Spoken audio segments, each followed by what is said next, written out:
الله أكبر الله أكبر أشهد أن لا إله إلا الله أشهد أن لا إله إلا الله أشهد أن محمدا رسول الله صلى الله عليه وآله أشهد أن محمدا رسول الله صلى الله عليه وآله أشهد أن عليا ولي الله وأنه حجة الله صلوات الله وسلامه عليه حي على الصلاة حي على الصلاة حي على الفلاح حي على الفلاح حي على خير العمل حي على خير العمل قد قامت الصلاة قد قامت الصلاة الله أكبر الله أكبر لا إله إلا الله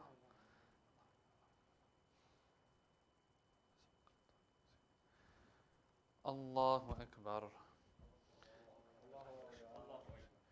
بسم الله الرحمن الرحيم الحمد لله رب العالمين الرحمن الرحيم مالك يوم الدين إياك نعبد وإياك نستعين اهدنا الصراط المستقيم صراط الذين أنعمت عليهم غير المغضوب عليهم ولا الضالين بسم الله الرحمن الرحيم إنا أعطيناك الكوثر فصل لربك وانحر إن شانئك هو الأبتر الله أكبر سبحان ربي العظيم وبحمده سمع الله لمن حمده الله أكبر سبحان ربي الأعلى وبحمده الله أكبر أستغفر الله الله أكبر سبحان ربي الأعلى وبحمده الله أكبر بحول الله وقوته أقوم وأقعد بسم الله الرحمن الرحيم الحمد لله رب العالمين الرحمن الرحيم مالك يوم الدين إياك نعبد وإياك نستعين اهدنا الصراط المستقيم صراط الذين أنعمت عليهم غير المغضوب عليهم ولا الضالين بسم الله الرحمن الرحيم قل هو الله أحد الله الصمد لم يلد ولم يولد ولم يكن له كفوا أحد كذلك الله ربي الله أكبر اللهم صل على محمد وآل محمد ربنا ظلمنا أنفسنا وإن لم تغفر لنا وترحمنا لنكونن من الخاسرين الله أكبر سبحان ربي العظيم وبحمده سمع الله لمن حمده الله أكبر سبحان ربي الأعلى وبحمده الله أكبر أستغفر الله الله أكبر سبحان ربي الأعلى وبحمده الله أكبر الحمد لله أشهد أن لا إله إلا الله وحده لا شريك له وأشهد أن محمدا عبده ورسوله اللهم صل على محمد وآل محمد بحول الله وقوته أقوم وأقعد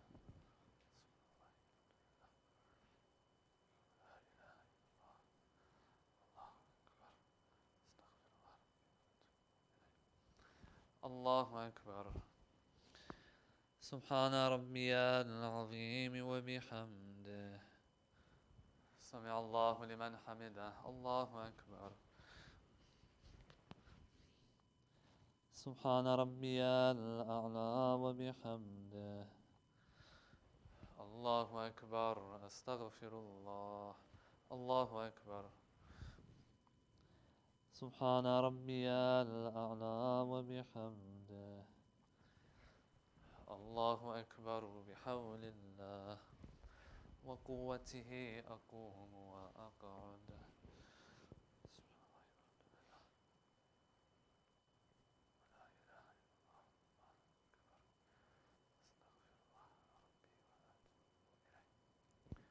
الله أكبر. سبحان ربي العظيم وبحمده سبحان الله. سمع الله لمن حمده. الله أكبر. سبحان ربي الأعلى وبحمده. الله أكبر. أستغفر الله. الله أكبر. سبحان ربي الأعلى وبحمده. اللهم صل على محمد وآل محمد. الله أكبر. الحمد لله. أشهد أن لا إله إلا الله وحده لا شريك له، وأشهد أن محمدا عبده ورسوله. اللهم صل على محمد وآل محمد. السلام عليك أيها النبي ورحمة الله وبركاته.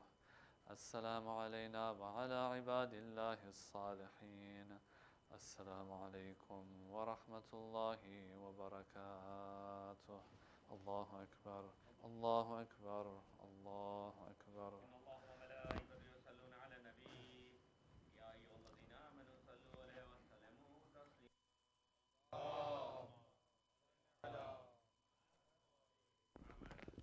اللهم صل على محمد وآل محمد. اللهم صل على محمد وآل محمد. لا إله إلا الله. لا إله إلا الله. لا إله إلا الله. السلام عليكم.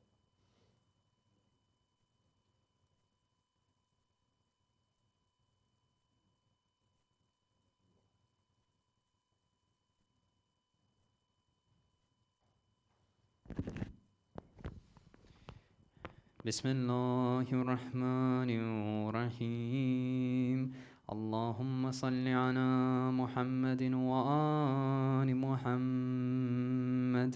اللهم إني أسألك موجبة رحمتك وعظيم مغفرتك ونجاة من النار ومن كل بلية والفوز بالجنة ورضوانا في دار السلام بجوار نبيك محمد عليه وعليه السلام.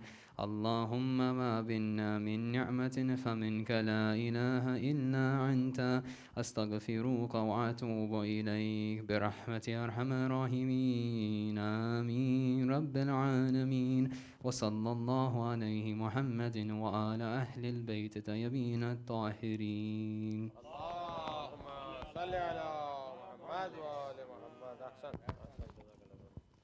Sister, humble request, please recite Surah Fatiha for Marhumin of tonight's Niyaza sponsor, and include all of your Marhumin also with a loud salawat. Allah.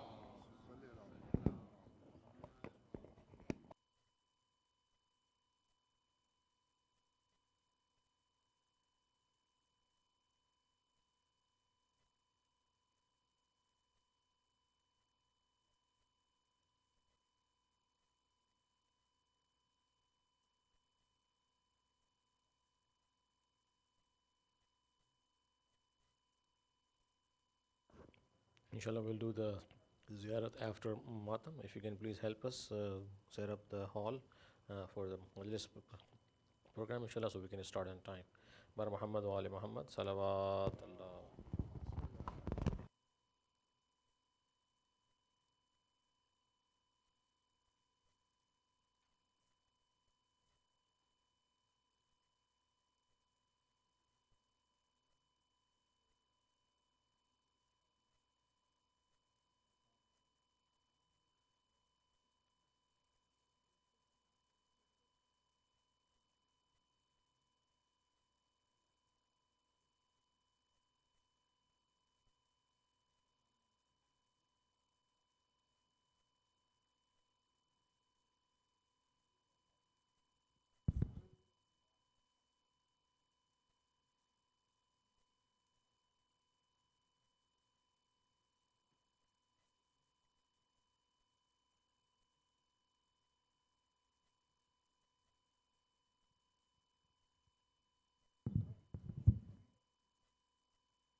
بر محمد وآل محمد صلوات.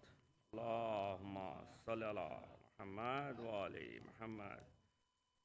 بسم الله الرحمن الرحيم. إذا وقعت الواقعة ليس لوقعتها كاذبة حافظة رافعة. إذا رجت الأرض رجا وبست الجبال بسا فكانت هباء منبثا فكنتم أزواجا ثلاثا. أصحاب الميمنة ما أصحاب الميمنة. أصحاب المشأمة ما أصحاب المشأمة. والسابقون السابقون أولئك المقربون في جنات النعيم. ثلة من الأولين وقليل من الآخرين. إن الله وملائكته يصلون على النبي يا أيها الذين آمنوا صلوا عليه وسلموا تسليما. اللهم صل على محمد وآل محمد. Brothers and sisters, Salaam Alaikum. Inshallah, we'll begin this evening's program with a recitation of poetry by Sister Naila Fatima. Bahar Muhammad wa Ali Muhammad Salawat.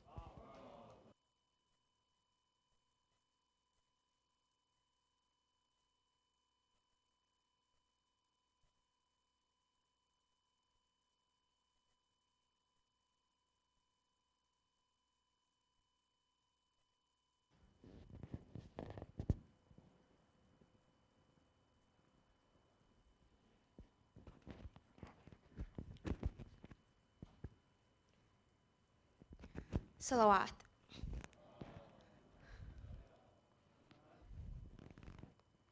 Bismillahirrahmanirrahim. Abbas, Abbas my warrior, where is my warrior? Where is my warrior? It was because of you that the caravan had the strength to go on. Where are you, loyal one? Your sister is without a veil. Abbas, where is my warrior? I find no peace until and unless I see your face. But I see not your head on any of these pointed spears. How will I see you now? Abbas, Abbas my warrior, where is my warrior? Why don't you defend your big sister's dignity? Let the sand rise up and surround me like a veil. The winds wait for your command. Abbas, Abbas my warrior, where is my warrior?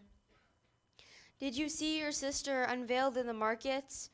Where have you gone to hide? Why don't you just tell me so that I can find you? Abbas, Abbas my warrior, where is my warrior? When you were young, I would sing you sweet lullabies. I held your hand and taught you to walk oh so straight. Now they're making me walk like a poor prisoner. Abbas, Abbas my warrior, where is my warrior? Your darling little niece, your beloved Sakina, was not able to bear the journey from Karbala. She would cry to the skies for you. Abbas, Abbas my warrior, where is my warrior? I'm the sister to the heir of the prophets. I'm from the family of Haydar and Quran. Who do I call upon? Abbas, Abbas my warrior, where is my warrior? It was because of you that the caravan had the strength to go on. Where are you, loyal one? Your sister is without a veil. Abbas, where is my warrior? Salawat.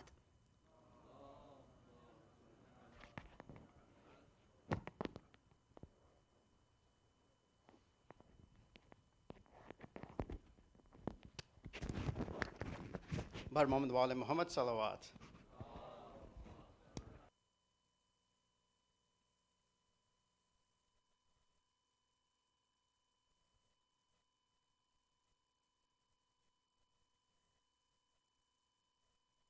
It's now my honor to invite Janab Raza Zaidi for Soz and Salam. Bahar Muhammad wa Ali Muhammad Salawat.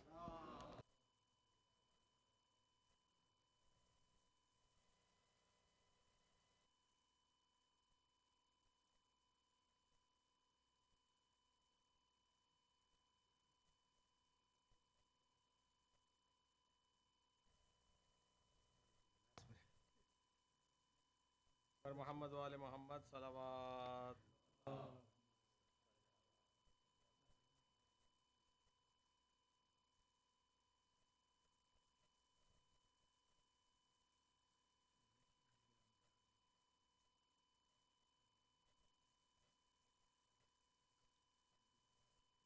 محمد وآل محمد بآواز بلند صلوات اللهم صل على محمد وآل محمد.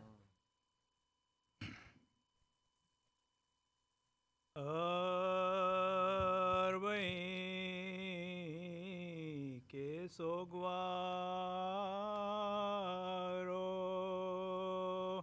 alvida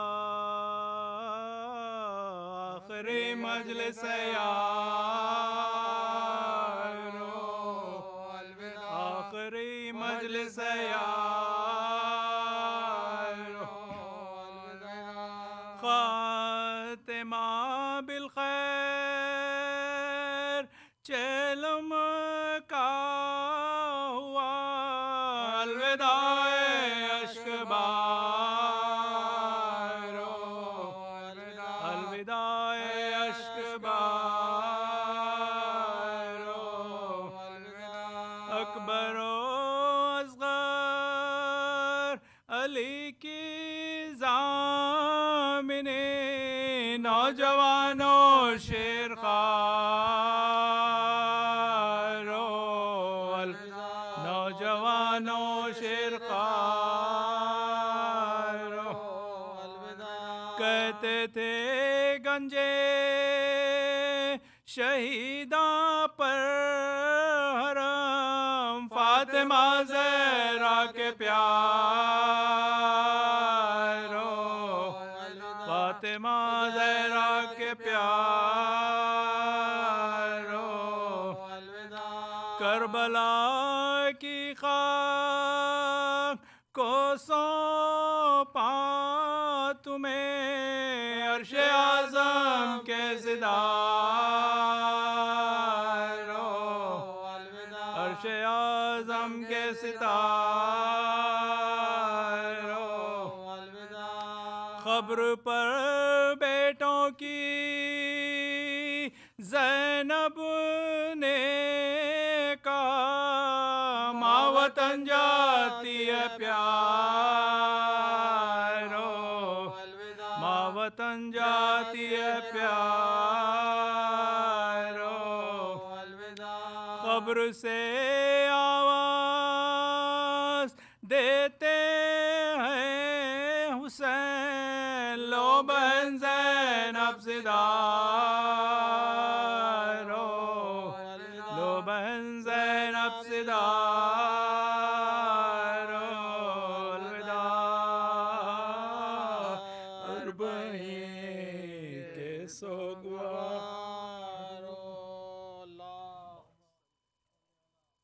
محمد وآل محمد. बाज़ बुलंद सलवा اللهم صل على محمد وآل محمد.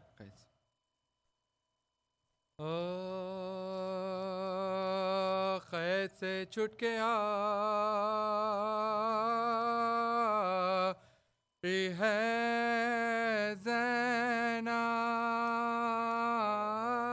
ज़ैनब सदमे दिल पर उठाई है ज़ैनब कब्र शैकी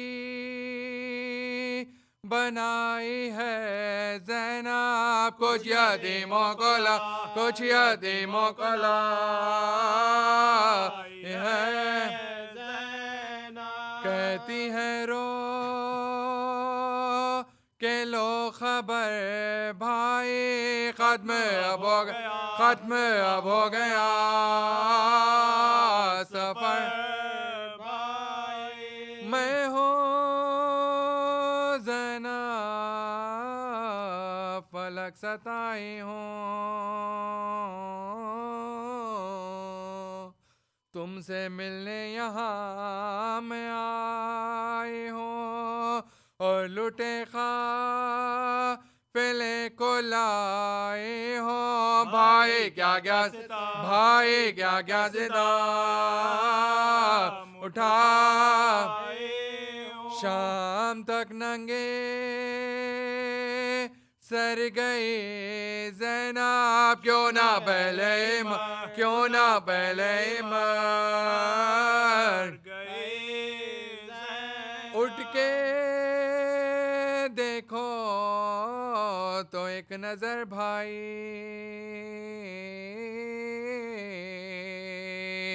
टुकड़े सदमों से है जिगर भाई, हो गया है सफेद सर भाई, जो गए है जो गए है मेरे कमर भाई, वादा पूरा मैं करके आए हो, पुष्ट बदाजिया ने खा सारे कुनबे को साथ लाई थी, मेहनतों से ये घर बसाई थी, मैंने दौलत ये माँ से पाई थी, हो गए दफन जो कमा अब हो क्यों कर मेरी बसर भाई, हाय किस मुँह से जाऊं थी मुक़द्दर में मेरे रुसवाई, क्यों ना दरबार ही में मौत आए, पेशे हाकिम गए ये दुख पाए, गुस्सा आया दबे गए जो हुए जुल्म से गए ज़ैनब, सबके रोने को रह क्या बताओ जो गुजरे रंजो में हान,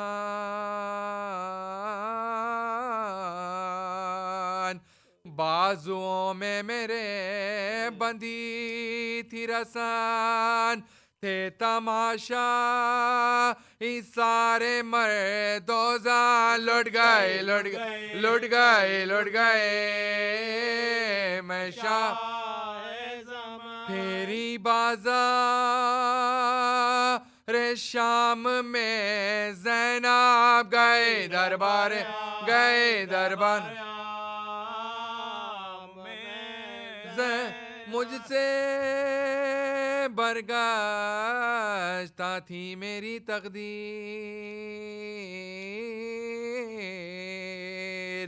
खूब की मेरी इज़्ज़तो तौक़ीर, सर से चादर छीनी हुई तशहीर, फेरे बाजार में मैं हो और भी कुछ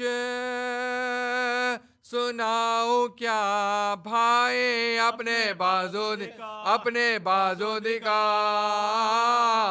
क्या, मारते थे तमाचे बानिए sir,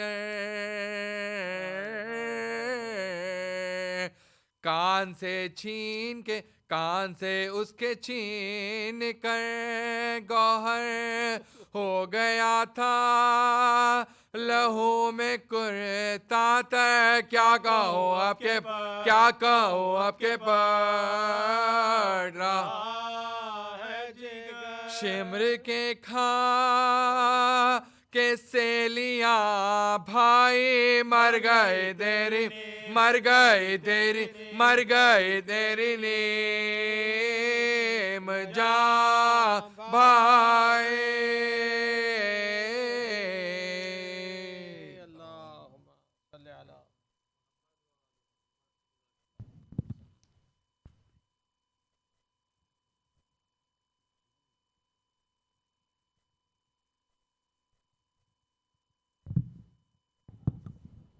She opened the doors of freedom while in captivity.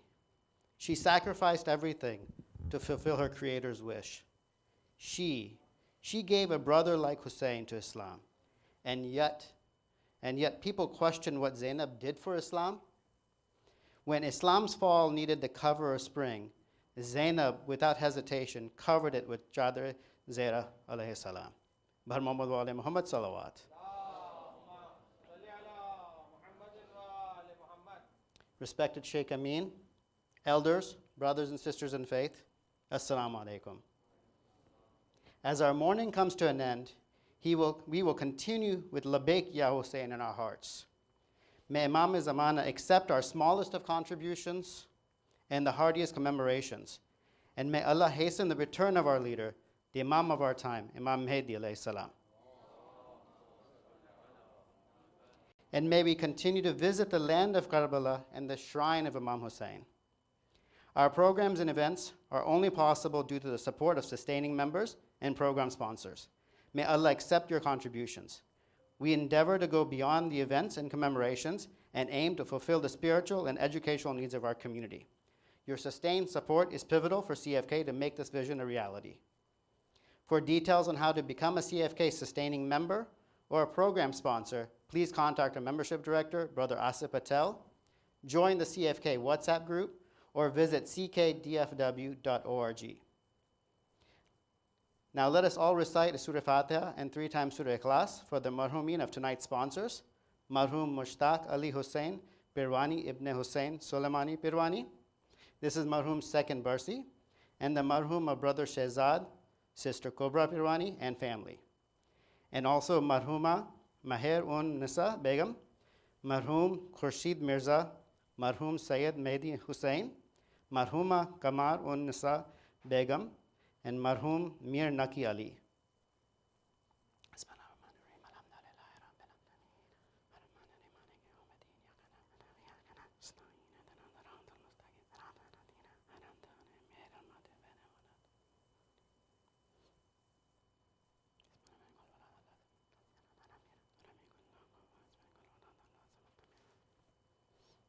And a reminder for tonight's program, the Majlis for Arbaeen, Imam Hussain alayhi salam, and the Martyrs of Karbala with Shaykh Amin Rastani will continue till Monday night. And we'll follow the same schedule as today, starting with Salatul Maghribin at 7:35. For the day of Arbaeen, that's Tuesday, we will have Ziyarat Arbaeen with English commentary by Shaykh Amin at 7:15, followed by Namaz at 7:35, and the remainder of the program. Please note, these programs will continue to be restricted to vaccinated individuals, ages 12 and up only. Keep in mind the health of our community, especially our children. We are thankful for everyone's continued understanding and adherence. And next 3 events coming up, Relive the Tragedy. CFK is hosting a virtual reality Karbala tour here until Tuesday, courtesy of VR Karbala, open to vaccinated mu'mineen ages 12 and up. For sign-ups and other information, please visit our WhatsApp group. Also, Karbala model. Our scouts have created a model of Karbala on display here. After the program, inshallah, we'll make room for gents to see this extraordinary rendering. And it's just right to the left when you come up to the front. CFK is also accepting donations for the aid of our Afghan refugees. Brothers and sisters, the contributions collected are scheduled to be forwarded to Comfort Aid International and to DFW Refugee Outreach Services after Arbaeen. For details on how to make the donation, please visit our CFK WhatsApp group. There you'll also find information on how to donate your time and in-kind donations to local Hussain team. Now it is my honor and my privilege to invite Shaykh Amin to ascend the member. With that, if everybody can please move forward. Bhar Muhammad wa ali Muhammad salawat.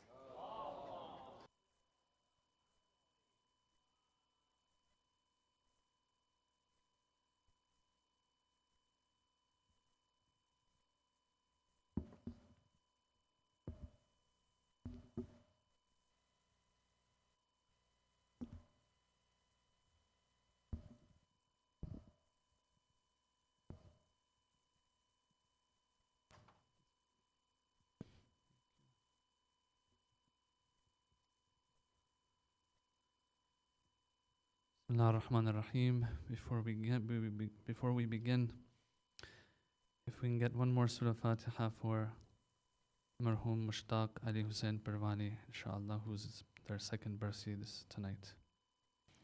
Bismillah ar-Rahman ar-Rahim. Alhamdulillah.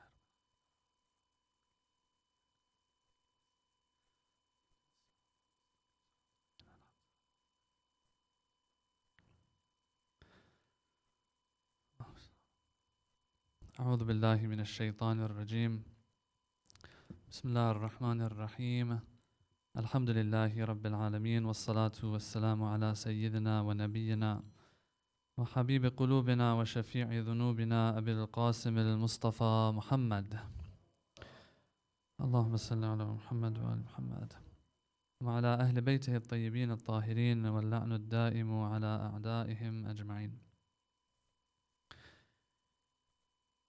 If the Holy Prophet ﷺ, when he left this dunya, if he, according to his own words, left behind two weighty things, the Quran and the Ahlul Bayt alayhimus salam, and the two will not separate from each other till the Day of Judgment, according to that famous hadith of Al-Thaqalain, then we can be sure that there will be a strong bond between these two. Yes? If the Quran and the Ahlul Bayt have been promised to us to be together until the Day of Judgment, that means if I pull on one of them, the other one will also come, correct? Now, we have to be careful not to cut the link between these two practically in our lives.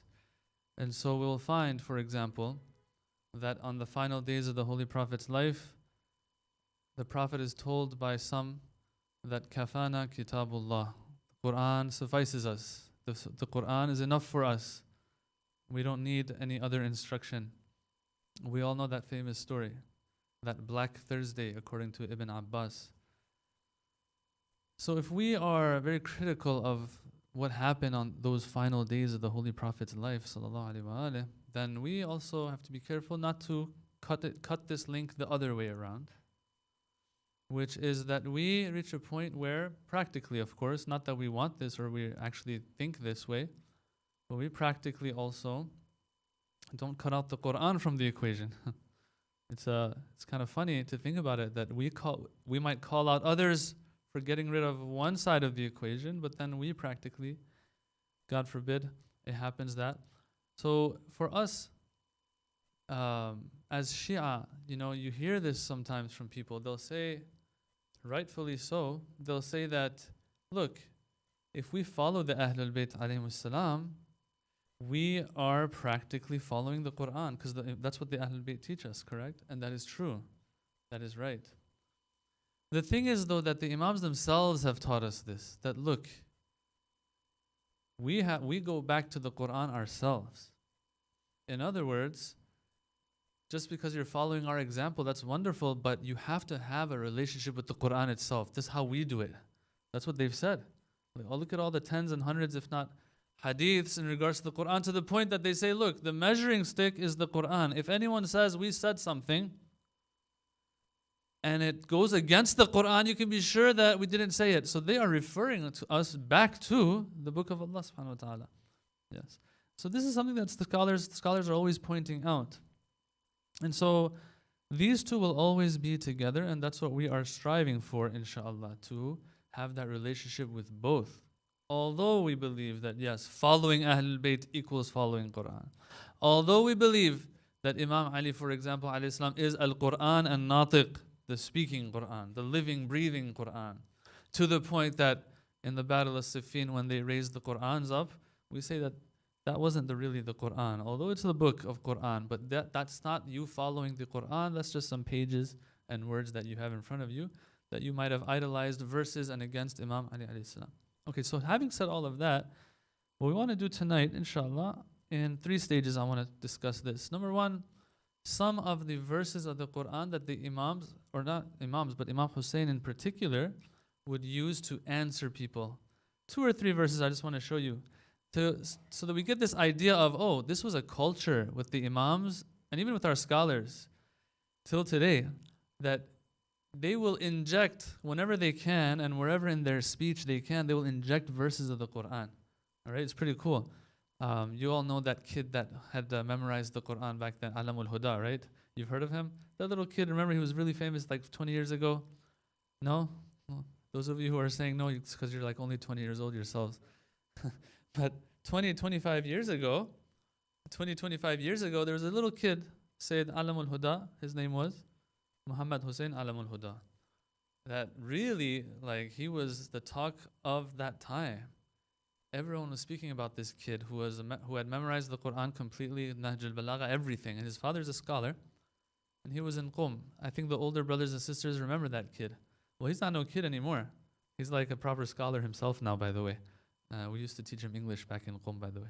So, anyway, this kid, when you would speak to him, when he would answer you, right, he would drop verses of the Quran left and right, relevant to the discussion. I actually tested him once or twice, and yeah, it had just become part of him. Isn't that beautiful?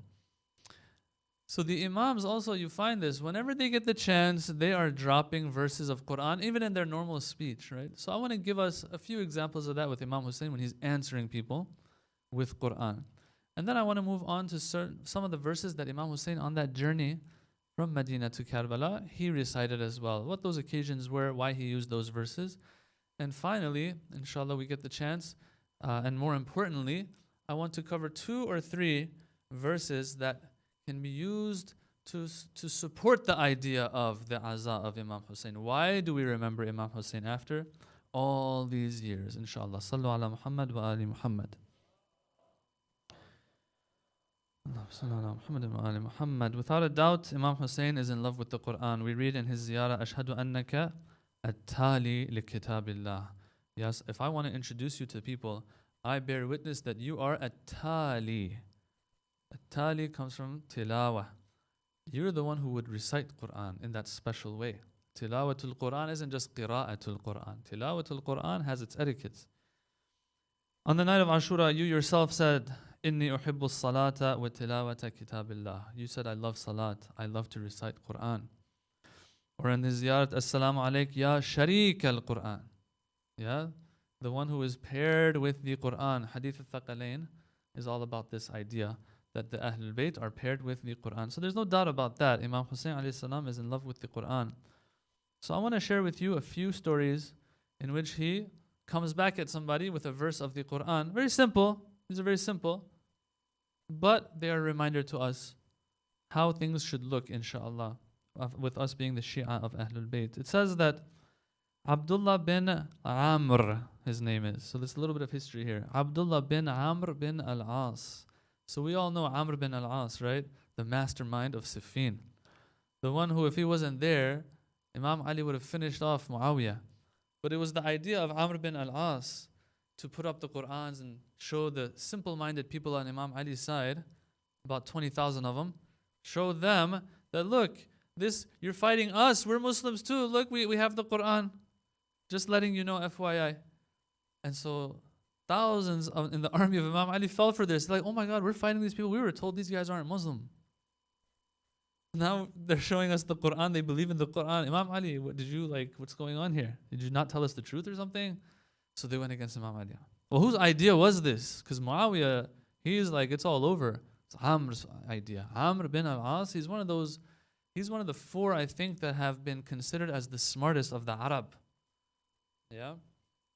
Anyway, he has a son by the name of Abdullah, who is known for his religiosity, his worship. He's an arif, kind of, you know. And so it's interesting. They say him and his father had 12 years difference. So his dad had him when he was about 12, 13. His dad got married very young, apparently. And so he's one of those Sahaba of the Prophet, sallallahu alaihi wasallam, this son of Amr bin al-As.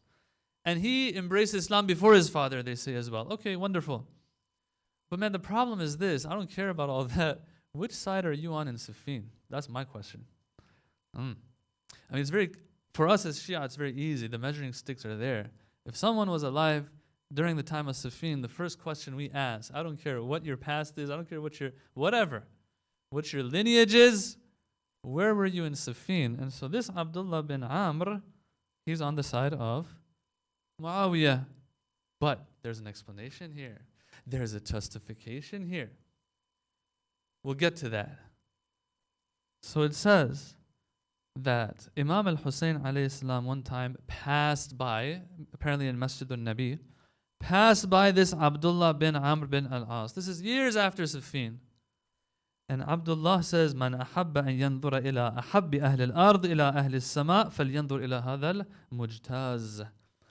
If anyone wants to see somebody that is so beloved, more beloved in the heavens than on earth or whatever, look at this person that's passing, Imam Hussain alayhi salam. All right? And I have never spoken to him after Siffin. Well, duh. If you're fighting him and his dad in Siffin, of course you're not gonna talk to each other after Siffin. So a famous companion of Rasulullah is there in this gathering, Abu Sa'id al-Khudri, very famous. Yes. It says that he went to Imam Hussain and he said, he took this Abdullah to Imam Hussain. He says, this is what he's saying about you, Imam Hussain. You're like the best ever.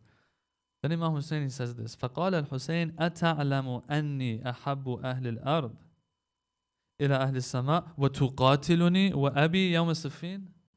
You are saying that I'm the most beloved in the skies on earth, everybody, and then you fight me and my dad in Siffin. What's up? Right? So it's not just us as Shia living today. Brothers and sisters, this is super important. It just came to my mind now. Thank you, Allah, for putting this in my mind. It's not just us today who say, how can you love each other and fight each other in Siffin? Because that's what the majority of Ahlul Sunnah will say. They will say that, look, yes, they were fighting each other, but they still loved each other. We say we just can't register that, comprehend it. How does that work? Well, as a matter of fact, Imam Hussain, according to this report, also can't comprehend it. He's like, if I'm the most beloved, if I'm the most beloved in the skies, that means I'm on the right path, right? So why are you going to fight me and my dad in Siffin? Come on. So Imam Hussain also is like, what's going on here? Now look at this. And this is when you look at religion in a black and white way, it becomes very problematic. He says, فَاسْتَعْذَرَ. He said, I'm sorry. وَقَالْ إِنَّ النَّبِي صلى الله عليه وسلم قال لي أَطِعْ أَبَاكَ. The Prophet had told me that I need to always obey my father. Obey my father. Amr bin al-As, my father, said, you have to come on our side in Siffin. So the Prophet has said that I need to obey my dad. All right? So that's why I went on that side. Now this report, that's all it says. He said, my father said I must, the Holy Prophet said I must obey my father. But I saw other reports, they say that, the ones that we don't really actually accept, says that my father told me I should obey the Prophet said I need to obey my father till the end of his life. Okay? Anyway, what does Imam Hussain reply with? What would we say in response to this? Well, first of all, we'd facepalm ourselves very hard. And then we'd be like, come on, do we even have to answer this? But the Imam, he answers with this verse of the Quran. So the Imam says, أَمَا سَمِعْتَ قَوْلَ اللَّهِ. I don't care what the Prophet said according to you, of course. According to you what the Prophet said, or else we care what the Prophet says, because what the Prophet says, إِنْ هُوَ إِلَّا وَحْيٌ يُوحَى. The Quran says whatever he says is wahi. So, but the way you're quoting the Holy Prophet ﷺ, I'm not going to take it. As a matter of fact, I have a measuring stick that shows me what you're making stuff up. Why? Because the Quran says, have you not heard Allah say, forget the Prophet, Allah say, وَإِن جَاهَدَاكَ عَلَىٰ أَن تُشْرِكَ بِي مَا لَيْسَ لَكَ بِهِ عِلْمٌ فَلَا تُطِعْهُمَا. Have you not heard Allah in the Quran? He says, if one of your parents or both of them, they push you towards something wrong, like shirk, فَلَا تُطِعْهُمَا, then don't obey them. Why? Because have you not heard what the Holy Prophet also has said, according to you, if you respect the Holy Prophet ﷺ, that لا طاعة لمخلوق في معصية الخالق. When it comes to obedience, there is no obedience of anybody if it equals to and is paramount to the ma'asiyah and disobedience of the khaliq. Forget the khaliq, the creation of God. I'm not going to have obedience when it comes to the creation of Allah if it's going to go against the creator. Very simple. But you see, you can really shut that person's mouth, who everyone sees as an abid, zahid, by the way. Shut his mouth up with what? With a verse of the Quran, because you can't come back at a verse of the Quran. You can't say, well, the Prophet told me this. Well, the Prophet himself is saying, follow the Quran. On another occasion, Muhammad bin Ash'ath, la'natullahi alayh, son of Ash'ath bin Qais. I've talked about him once before. Ash'ath bin Qais is a problematic person, although he was on the side of Ali ibn Abi Talib, but there's some crazy stuff this guy did, and we have evidence that shows that he was the one who caused the major problems in Siffin, actually. Well, he has two sons, Muhammad and Qais. All right? And he has a grandson. And he has a daughter. They're all problematic. His daughter poisoned Imam Hussain, for example. You know. Okay? Ja'da. Okay, so now we get an idea of what's going on here, how problematic this individual is. If you're a good person, man, not all of your kids aren't going to be problematic, inshallah. All right? Muhammad bin Ash'ath, who is he? Well, he's the one who apprehended and took in Muslim ibn Aqil. And came on Ashura. Like, dude, you're already going to Jahannam. You don't have to add more Jahannam to your report card. Like, also, you know what? Let me make sure I go to Jahannam face first. So he goes to on Ashura to Karbala as well. All right, stand in the back at least. Don't say anything. Keep your mouth shut at least. No, I want even more Jahannam. Right? Think about it. You go to the restaurant, like the waiter asks you, like, would you like more Jahannam with your Jahannam? Yes, I would like to also get myself in more trouble by saying something disrespectful to Imam Hussain. So he tells Imam Hussain, he says something along to the effect of this whole thing of you and your relationship with the Holy Prophet, and you're always, leeching off of that, and why should we respect you? What link do you have to the Holy Prophet? Something like that. The Holy Imam, he responds, he says, Inna Allah astafa Adama wa Nuhan wa ala Ibrahim wa ala Imran ala al-alameen. Hey, Muhammad bin Ash'ath, I don't know who your pops is, but my father goes back to Ibrahim. My father, grandfather, all of that, Rasulullah through Fatima Zahra, Ali ibn Abi Talib, these ones, they all go back to who? Their lineage goes back there to Ali Ibrahim, and the Quran is saying Allah has chosen Ali Ibrahim over all the people. Who's your pops go back to? Just a verse like this. What does he have to say in response to this? He can't say anything. Is there a verse that's about him? The closest I can think of a verse that has to do with this guy is something like Tabbat yada abi lahabin wa tab. You know? So you see, the Quran, brothers and sisters, is qawlul fasl. It finishes the job, and if a person has a good grasp of it, really, it does wonders for them in their personal life, social life, with others, debating with others, in their own home, with their family, everything. It's just beautiful. It's just beautiful. That the Ahlul Bayt lived lives full of Quran. And finally, this third one that I want to mention, and you've probably heard this one, this story we all know, in the palace of the governor of Medina. When Imam Hussain is summoned after Muawiyah dies and Yazid becomes Khalifa, what happens is Imam Hussain is summoned by the governor of Medina. Marwan happens to be there too. Marwan used to be the governor of Medina. Muawiyah had removed him from that position, but Marwan is still hanging out over there.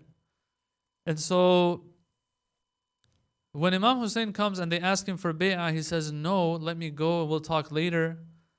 Marwan is there. Marwan says, don't let him go, because if you don't get bay'ah from him now, it's now or never. Just like, get rid of him right now. And of course, we've heard the story of Imam Hussain. He gets angry and shows a little bit of the wrath of Allah to this person. Now, what happens is, there is a little story on the side here as well, a little thing that the Imam says. He uses a verse of the Quran that we all know of. He says, it says here that Marwan says to him, I won't let you go until you give bay'ah to Yazid. You children of Ali have the grudge of Abu Sufyan in your hearts. Of course they do. What, you expect anything else? These enemies of Islam? And it should be the case that you are their enemies and they are your enemies. Marwan says this. What does Imam Hussain say? He says, go away from here. You are rijs. We, on the other hand, are a family of tahara. إنما يريد الله ليذهب عنكم الرجس أهل البيت ويطهركم تطهيرا. Recite the salawat. اللهم صل على محمد. You see, if you got what it takes for verses like these to apply to you, if you've taken care of your akhirah, inshallah, and your relationship with Allah subhanahu wa ta'ala, verses like these will apply. And so the Imam uses this to just quiet down anybody who has any claim to be important or special, especially if they're going to stand in the face of the Ahlul Bayt. So these are just a few cases where the Imam uses verses of the Quran to close the mouth of others. That's not the only time he does this. He also not just uses verses of the Quran when he wants to answer others, but even on different occasions in his journey from Medina to Karbala, he recites verses of the Quran. It just gives validity to whatever you're doing. It gives a nice touch of spirituality to whatever you're doing, especially if it's something great like what Imam Hussain did. So we have here a few verses that I want to share with you in this regard as well.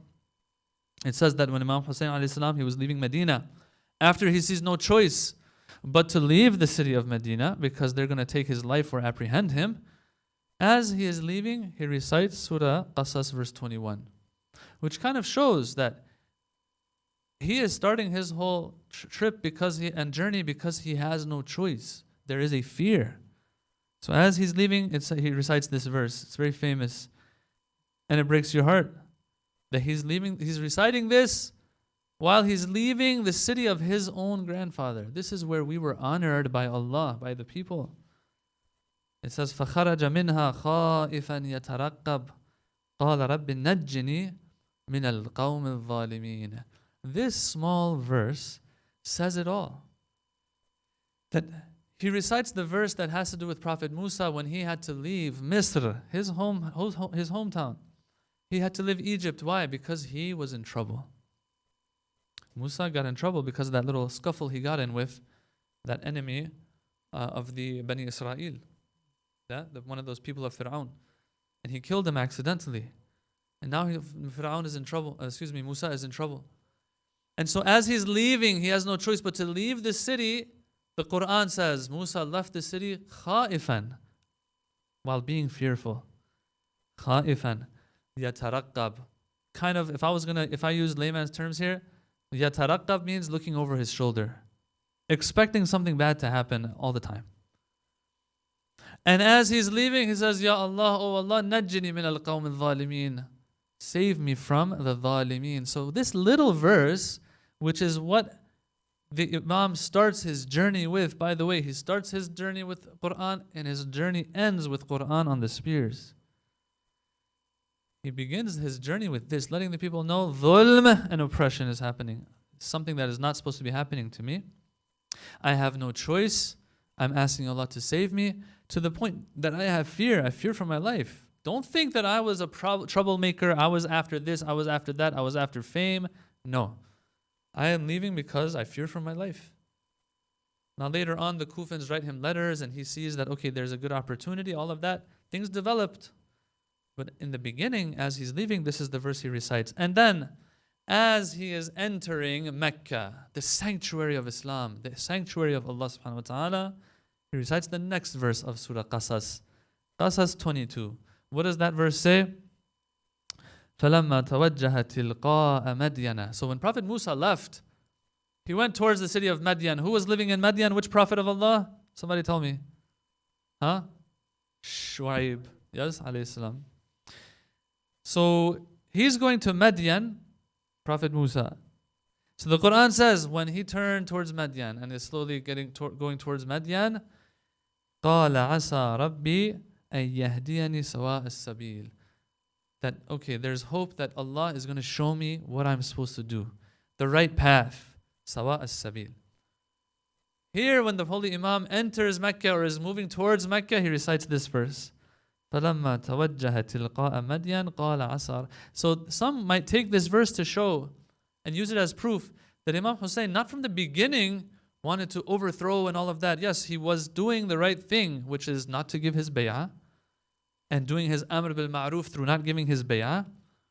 And as things went forward and unfolded, he said, okay, now's the time to do this, now's the time to do that. Muslim, you go to Kufa, let's see what's going on there. The letters came back, and so on and so forth. Now, there is a whole discussion. If Imam Hussain knew how bad the Kufans are, why'd he go? There is a whole nice talk about that. I don't know when we'll get to that, inshallah, one day.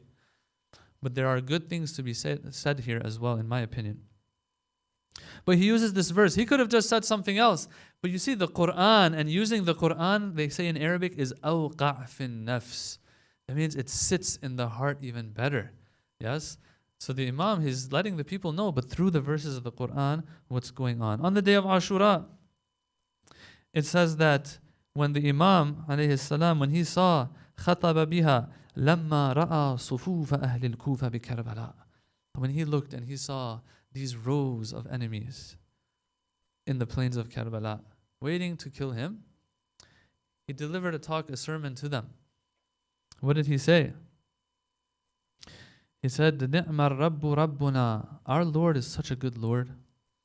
وَبِئْسَ الْعِبَادُ أَنْتُمْ. And you are such bad servants of Allah. أَقْرَرْتُمْ بِالطَّاعَةِ وَآمَنْتُمْ بِالرَّسُولِ. You pronounced your submission. You accepted the Holy Prophet sallallahu alaihi wasallam. ثُمَّ إِنَّكُمْ رَجَعْتُمْ إِلَى ذُرِّيَّتِهِ وَعِتْرَتِهِ تُرِيدُونَ قَتْلَهُمْ. But then you turned around pursuing the qatl and killing of the progeny of this Prophet that you embrace. How bad, how ungrateful can you be?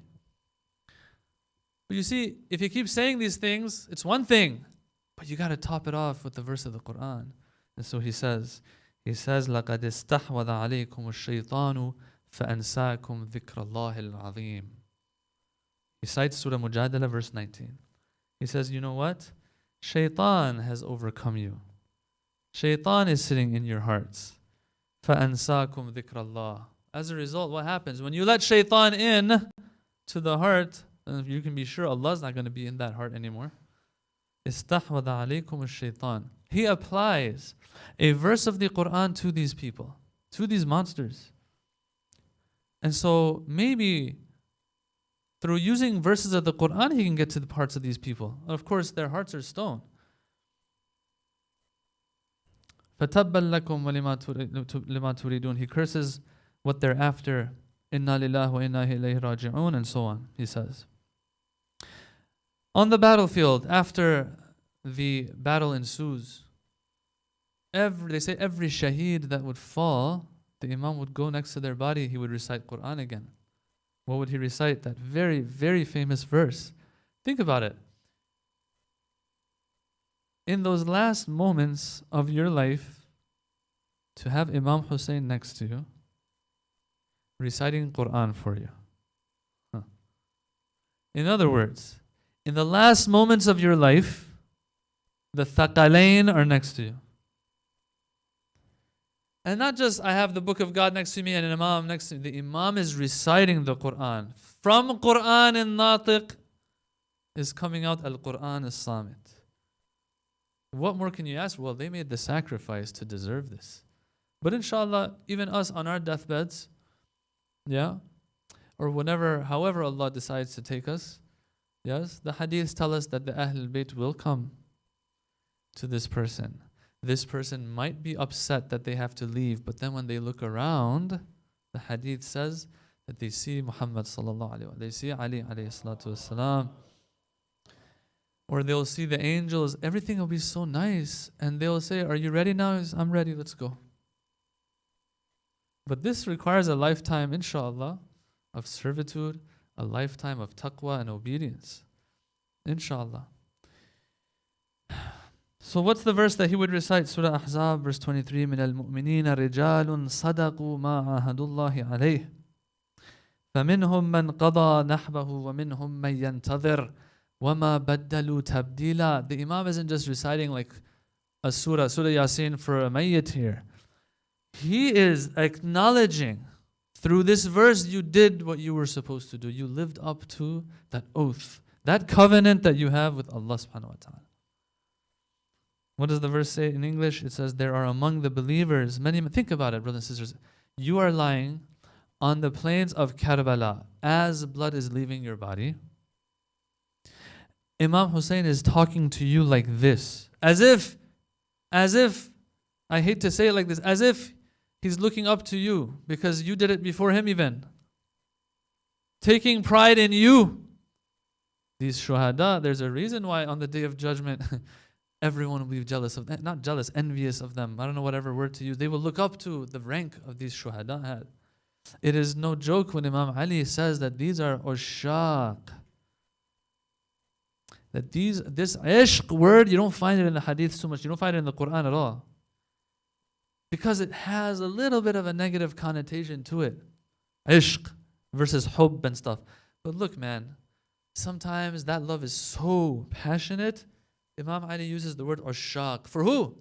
For the Shahada of Karbala. That's how much they're in love with Allah subhanahu wa ta'ala. Alright, so it says here that the verse says, there are among the believers many men who have been true to the covenant they made with Allah. Of them, some have submitted their souls in martyrdom, and there are some who are waiting to join their brothers in paradise. Imam Hussain is saying, I'm waiting to join you. Give it a little bit of time, I'll be with you. And they have not in the least changed their mind about their covenant. Those who are left behind that didn't quote unquote make it, either short term or long term. Yes, they have not there changed their mind. They still have that focus that I will leave this dunya the way Allah wants me to. So this is the verse they say that Imam Hussain would recite. He could have said, I love you, I will be there for you, I will do shafa'ah for you, Yawm al-Qiyamah. But there's a nur in Quran when you speak with Quran. Finally, two more verses that Imam Hussain recites after his shahada that we've all heard. It says here, لما أصبح عبيد الله ibn Ziyad, the next morning, after they had brought the heads to Kufa, the prisoners to Kufa, in the morning, Ubaidullah, what he did was بعث برأس الحسين فدير به في سكك الكوفة. He sent out the head of Hussain alayhi salam, and they were taking this around in the streets of Kufa. كلها, all of the streets of Kufa. وقبائلها, all the tribes and clans that were in Kufa. Everyone has to see this head. And so it says that Zayd bin Arqam, that famous companion of Rasulullah sallallahu alaihi wasallam, he says, مر به علي, that the head also passed by me, وهو على رمح, on a spear. I was in a room, and so as it passed, سمعته يقرأ, I heard this head reciting. أم حسبت أن أصحاب الكهف والرقيم كانوا من آياتنا عجبا. That do you think that the story of Ashabul Kahf is a wondrous sign of God out of His signs?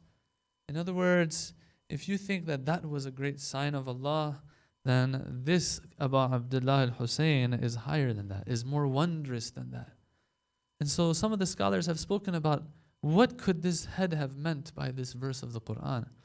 That it's saying, look, if they were there for 309 years and you think that was a miracle, this is something else. They've explained, I have two things here, there must be more. It says, look, they were a youth. They had belief in their Lord. The Quran says this, إِنَّهُمْ فِتْيَةٌ آمَنُوا. They believed in their Lord. What did they do? They said, we're not going to give in to this tyrant ruler that is forcing us to denounce our faith. We're going to leave. Where are you going to go? I don't know. We're going to go somewhere and hide till we see what happens. And so they went and hid. Lo and behold, 309 years have passed. They went to the cave. Allah took care of them. But have you ever seen a head on the spears belonging to the son of the daughter of the greatest of all creation? He was also a person who believed in his Lord, but he gave everything in that path as well. Number one. Another explanation. It says that, and this is something that we see now, 1400 years later, of course, that Imam Hussain alayhi salam, what happened after he died? What happened after his shahada? And what happened after those Ashabul Kahf died? Well, the Quran tells us what happens after they die. It says that the people argued. They said, what should we do? Let's build a monument over them. Some said, لَنَتَّخِذَنَّ عَلَيْهِمْ مَسْجِدًا. We will build a masjid here over them. You get where I'm going right now, right? You get where I'm going? They built a masjid over them so that they can be revered and their memory can live on as a beacon of tawheed. Subhanallah. We don't know where their grave is now. But look at the haram of Imam Hussain alayhi salam. A beacon of light that blinds if you look at it. It blinds. The nur of the haram of Imam Hussain. Look at how it's happening now. Yes, there will be some criticism as well in regards to people going right now in those big masses. But all in all, the point I'm trying to make here is, wow, who can do such a thing? Who can pull something like this off? 1,400 years later. Now, okay, 14 days later, if something big happens, when someone dies, something happens, people go, they put flowers there and all of that. 1,400 years later, it gets even bigger and bigger. Are you kidding me? This is a mu'jizah. أَمْ حَسِبْتَ أَنَّ أَصْحَابَ الْكَهْفِ وَالرَّقِيمِ 309 years? Oh, we're talking 1,400 years and counting. And that's one verse they say that Imam Hussain recited from atop the spheres. And there's another verse that we always recite after our masa'ib. They say that this is also one that Imam Hussain recited. What is that verse? That he said, وَسَيَعْلَمُ الَّذِينَ ظَلَمُوا أَيَّ مُنْقَلَبٍ يَنْقَلِبُونَ. If I left Medina and I said, رَبِّ نَجِّنِي مِنَ الْقَوْمِ الظَّالِمِينَ, and eventually those dhalimeen did the dhulm that they wanted to me, here I'm saying, وَسَيَعْلَمُ الَّذِينَ ظَلَمُوا أَيَّ مُنْقَلَبٍ يَنْقَلِبُونَ. Those who did dhulm shall see what will happen to them, where they're going to end up. SubhanAllah. So this is Imam Hussain and the Quran. Just a little touch. I mean, we just scratched the surface. God knows how much the Imams would refer and cite the Quran.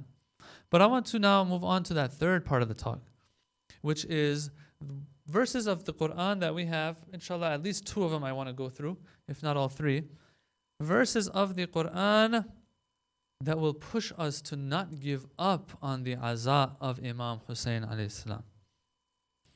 3 verses. The first verse, Surah Hud, verse 120. One can say these verses highlight the philosophy and underlying reasoning for why we are continuing the aza of Imam Hussain till today. Sure, we have hadiths in this regard as well, but there will be general verses that will apply to the aza of Imam Hussain as well. Number 1, Surah Hud, verse 120. If we are remembering Imam Hussain every year, recounting his history, everyone knows the history of Imam Hussain, yet when I go over the history, it seems that this is the first year it happened. Why do we continue this history, recounting again and again and again? Surah Hud, verse 120, is telling the Prophet about what happens when you recount the history of awliyaullah in the past. وَكُلًّا نَقُصُّ عَلَيْكَ مِنْ أَنْبَاءِ الرُّسُلِ. We will tell you the story of all these prophets. O Prophet of Allah, we will tell you the story of previous prophets. مَا نُثَبِّتُ بِهِ فُؤَادَكَ. Number 1 reason. Number 2 reason. وَجَاءَكَ فِي هَذِهِ الْحَقِّ. Number 3 reason. مَوْعِظَةٌ. Number 4 reason. وَذِكْرَى لِلْمُؤْمِنِينَ. This verse of the Quran is letting the Prophet know that there are 4 benefits in recounting the story and stories of the awliyaullah. Now you tell me, does this mean that it's only the prophets now? No, it applies to all awliyaullah. Number 1, مَا نُثَبِّتُ بِهِ فُؤَادَكَ. It strengthens your heart, O Prophet. This is the Prophet of Allah, who has the strongest heart, by the way. So you and I, when we go over the history of Imam Hussain, that is going to definitely be strengthening our hearts. How? When you hear of what Imam Hussain went through, yes, for you, of course, it's going to be much easier to make sacrifices. I mean, look, Prophet Nuh, the Holy Prophet, sallallahu alaihi wasallam, the Quran tells him, O Prophet of Allah, Nuh was mocked for like 950 years. If you're going to be mocked for 23 years, don't worry. This strengthens the heart. Correct? If Prophet Ayyub for 7 years suffered, we've heard his story, correct?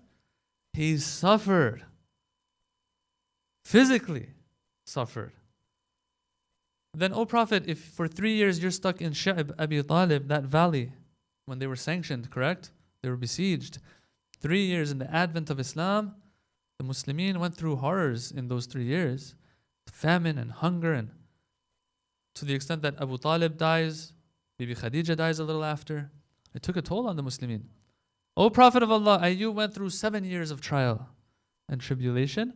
3 years of Sha'ib Abi Talib, just letting you know this happens. Brothers and sisters, if that's how it works for the Prophet, and we hear the story of Imam Hussain alayhi salam again and again, then we know if a tragedy befalls me, and I say this all the time to our younger ones, when they have this idea of what does God have against me?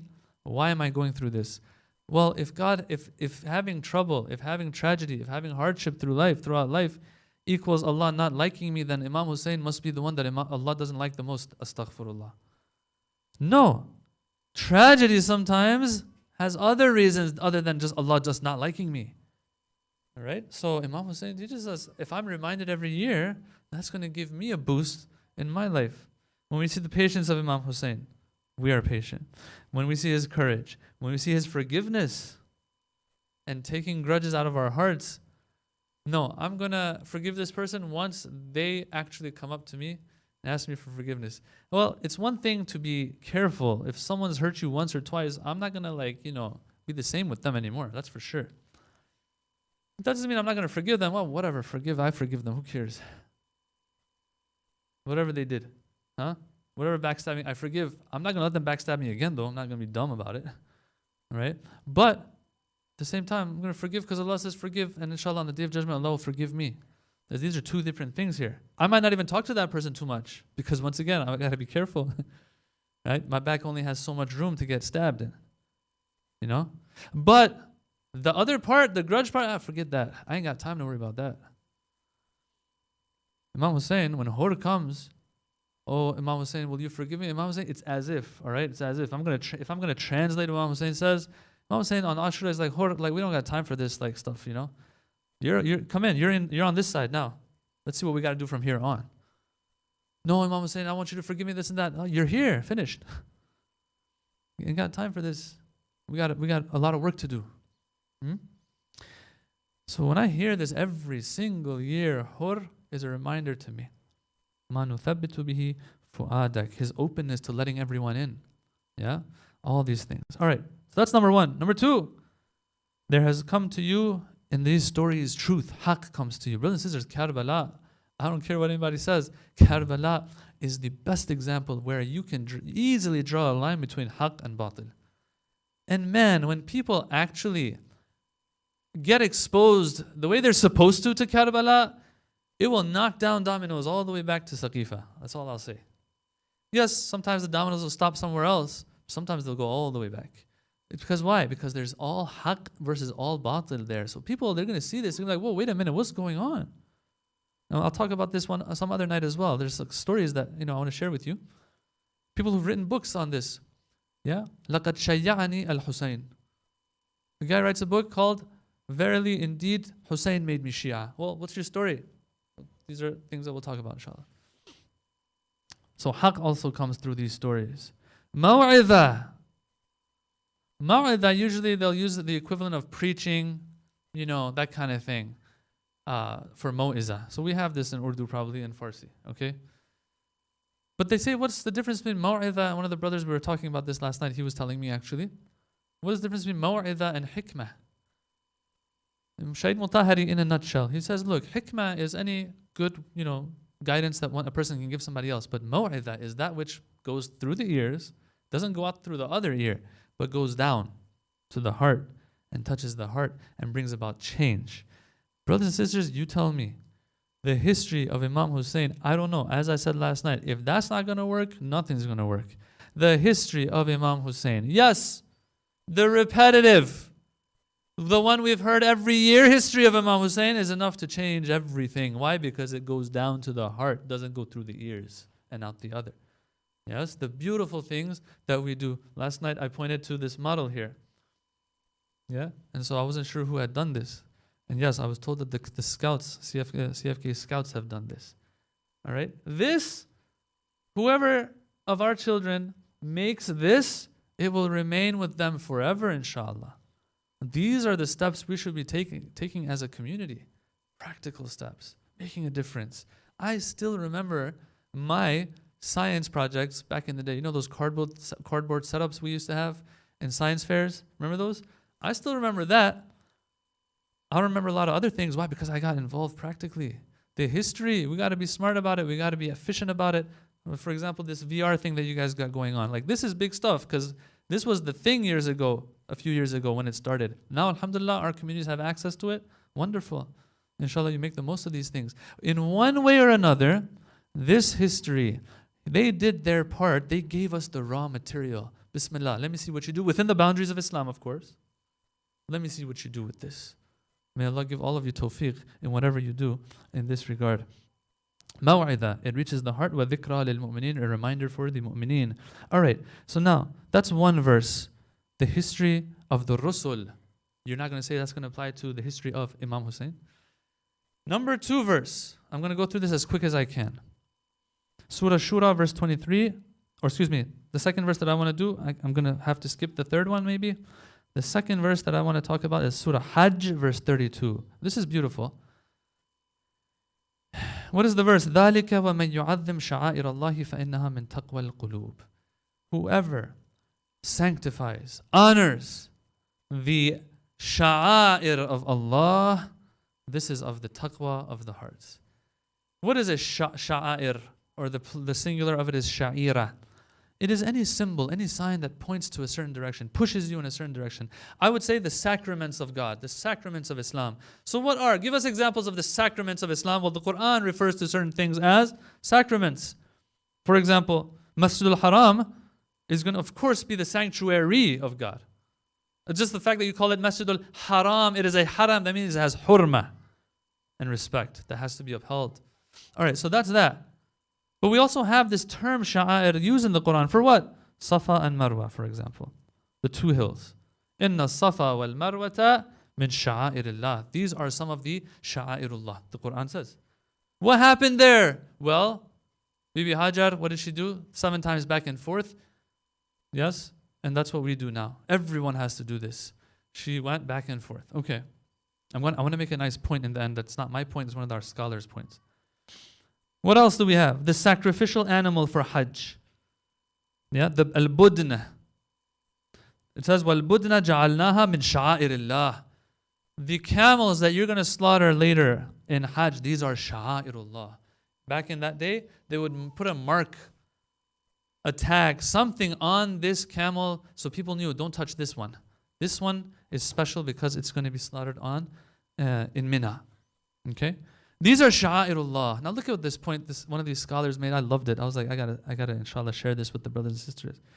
He says, if Masjid al-Haram is of the sha'air, then the shrine of Imam Hussain is definitely of the sha'air. Why? Because Kaaba is just stones. Karbala, there's a body there like none other. Yes, Masjid al-Haram is the highest. Because Allah is there. You tell me Karbala doesn't have any touch of Allah in it. It's all Allah subhanahu wa ta'ala. Because of what Imam Hussain did. If Safa and Marwa are of the sha'air, then definitely Tal Zaynabiyya and Maqtalul Hussain, the Qatligah, this distance. Or the distance between where Imam Hussain was killed and the Mukhayyam, the camp of Imam Hussain, the tents of Imam Hussain. Back and forth, Bibi Zainab. You tell me. What did Hajar witness going back and forth? She witnessed a miracle. That water gushed out. What did Zainab witness? Grandest sacrifice. It's not one of the sha'airullah that we have to do ta'zeem of. Make sure it's honored. If in Mina a ram was slaughtered by Ibrahim and then makes all of these sacrificial animals sacred, I don't need to finish the sentence. The grand sacrifice of Ashura is definitely of the sha'air. Alright. And so this Shaykh Ja'far al-Shushtari or al-Tustari they call him, who has a whole book on al-Khasa'is al-Husayniyah, those characteristics of Imam Hussain. And he gets very poetic in there too. He says, he sums it all up with this, and this is my last line. He says, Imam Hussain has performed the Hajj truly in Karbala. Not the symbolic Hajj that we perform in Hajj, which of course doesn't take away from the value of that, and that is one of the sha'airullah for sure. But you have a real manifestation of Hajj where Allah, it's not like Allah's going to come down here and say, sacrifice this ram instead of your son Ismail. Here Allah says, let it be. Hussain, Ali, Al-Akbar, Ali, Al-Asghar, everybody, Abbas, everybody, children after Imam Hussain is killed. God knows how many children died on that eve. Yeah, so it's not a symbolic Hajj, he says, that we do in Mecca. In other words, slaughtering a sheep. Imam Hussain, he does everything there and teaches us what Hajj really looks like. But yes, this all came with a price. It all came with a price. And now, alhamdulillah, here we are today, reaping the rewards of that price that Imam Hussain paid. Assalamu alayka ya Aba Abdullah. These days and nights, as we get closer to Arbaeen, we remember the Ahlul Bayt in Sham and what they went through. These days they say that when Imam Sajjad was the prisoner of Yazid, and by the way, it is not easy to be prisoner of Yazid. He says a person by the name of Minhal bin Amr, he saw Imam Sajjad in Sham, and he asked him how he was. Maybe he was a person that was inclined towards Ahlul Bayt a little bit, or felt sorry for Imam Sajjad. And so the Imam replies to him. He says that he said, how do you think a prisoner of Yazid will be? If you're asking me, all that it takes for you to know how I'm doing is to know that I'm a prisoner of Yazid. You can't expect any mercy if you're a person that is imprisoned by Yazid. How the Ahlul Bayt suffered as prisoners of Yazid, oh brothers and sisters. And so maybe that's why they say that Imam Sajjad, when he's asked which part was the hardest of this journey, he says, Ash-Sham, Ash-Sham, Ash-Sham. You don't know what happened in Sham. Just that one little 4-year-old that we left in Sham should be able to tell you how hard it was. And so he's quoted to have said that they would put the heads of the shuhada. Brothers and sisters, if we want an idea of how hard it gets, it's all about adding insult to injury and putting salt on the wounds. It says that he says that they put the heads of the shuhada among the camels of the women. What are you trying to do, putting them amongst the camels of the women? They kept the heads of Imam Hussain and Hazrat Abbas in front of my aunts Zainab and Kulthum, and the heads of Ali and Al-Akbar and Qasim before my sisters. They would sometimes play with the heads and they would fall from the spears onto the ground, rolling under the feet of the horses and camels. It is these things that Imam Sajjad has seen, that throughout his life he cannot hold his tears back. It is because of these things that he's seen that his servant says, one day I followed Imam Sajjad out to the desert and I found him doing sajda on a hard, coarse stone. And as he lifts his head, I see that his face and beard are covered with water of his eyes.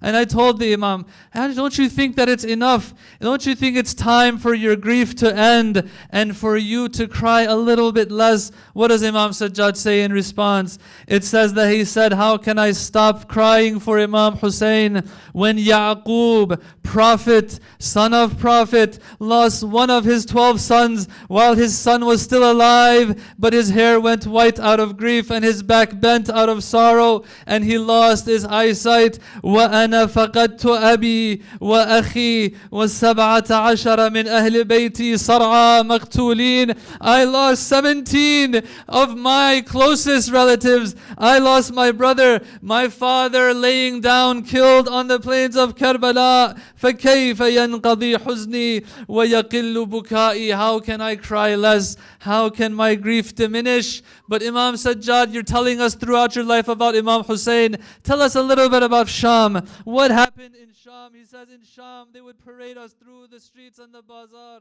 from sunrise till close to sunset. The people would be singing, making music, adding insult to injury, while the ones parading us would call out to the people, these people have left Islam. Oh, people, kill these individuals. Brothers and sisters, think, if you're a little child, all you're hearing is death, about me dying. I have no Abbas to go to. I have no one to seek refuge in. All you have to look forward to is the worst. Brothers and sisters, do you think as they would parade these individuals through Sham, that the people watching, they're just going to sit there and watch? No, those same ones who were seeking closeness to Allah through the blood of Hussain, now they will probably seek closeness to Allah to putting pain into the hearts of these individuals. So it says the women on the rooftops, Imam Sajjadi says that the women on the rooftops would throw ashes on us as we would pass by. One of these times my turban caught fire. I couldn't turn it off because my hands were tied to my neck and it burned through my turban and my head was burned. ألا لعنة الله على القوم الظالمين وسيعلم الذين ظلموا أي منقلب ينقلبون والعاقبة للمتقين. ماتم الحسين يا حسين يا حسين يا حسين.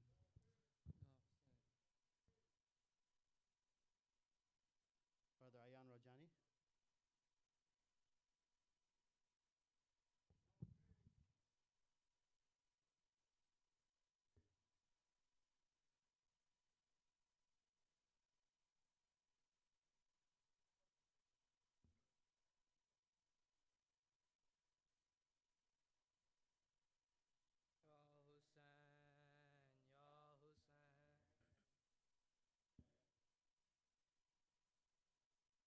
Ya Hussain, Ya Hussain, Ya Hussain, Ya Hussain.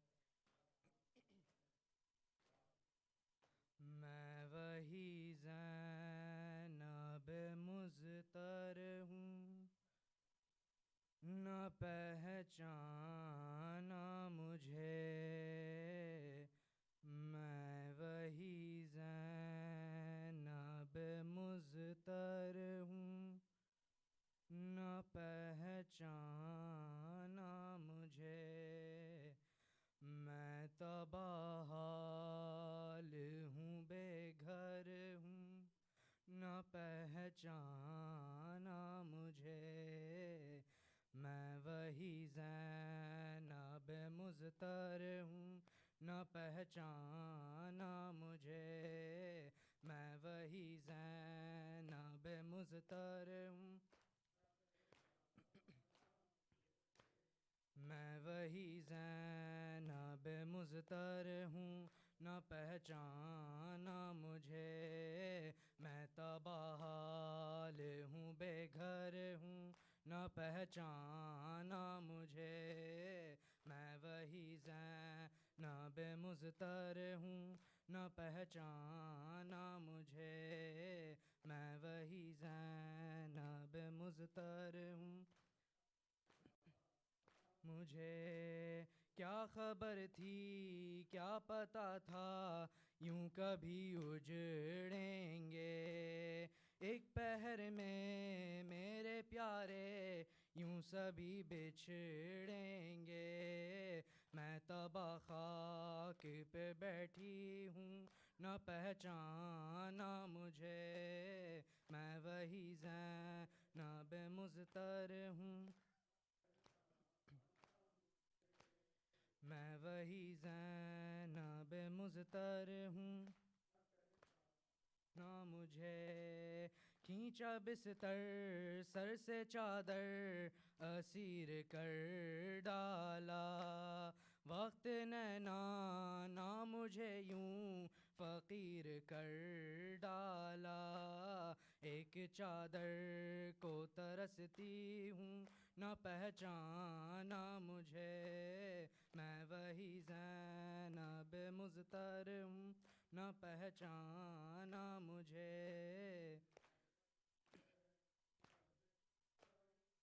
न पहचाना मुझे। बाबा मेरा था नबी का वसी पता है तुझे।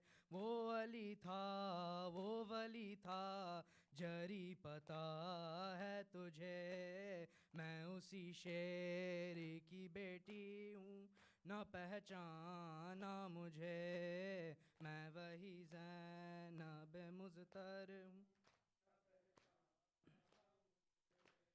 मैं वही ज़ैनब मुज़तर हूँ। ना मुझे रस्सियाँ बांध के दरबार खड़ा कर के हमें फेरना उंगलियाँ बालों में दिखा कर वो हमें तश्त में रख के तेरे सर को न पहचाना मुझे, मैं वही ज़ैनब मुज़्तर हूँ, मैं वही ज़ैनब मुज़्तर हूँ, न पहचाना मुझे। बाबा देखो तेरी बेटी, मैं वही ज़ैनब हूँ। अम्मा ज़हरा एक नज़र हो, मैं वही ज़ैनब हूँ। कोई गमख़ार नहीं मेरा, न पहचाना मुझे, मैं वही ज़ैनब मुज़्तर हूँ, न पहचाना मुझे।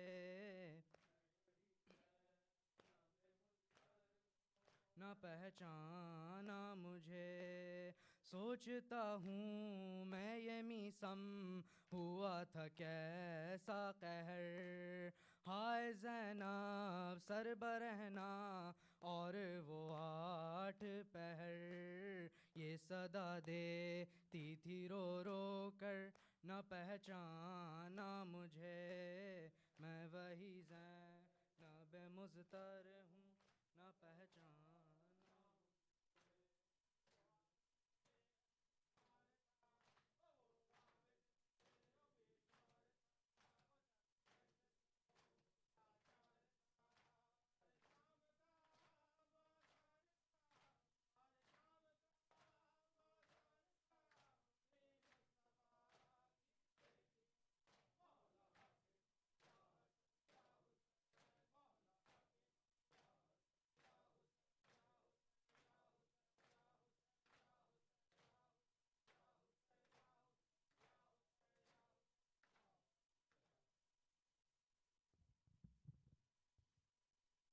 السلام عليك يا رسول الله، السلام عليك يا أمير المؤمنين، السلام عليك يا فاطمة سيدة نساء العالمين، السلام على الحسن والحسين سيدي شباب أهل الجنة، السلام على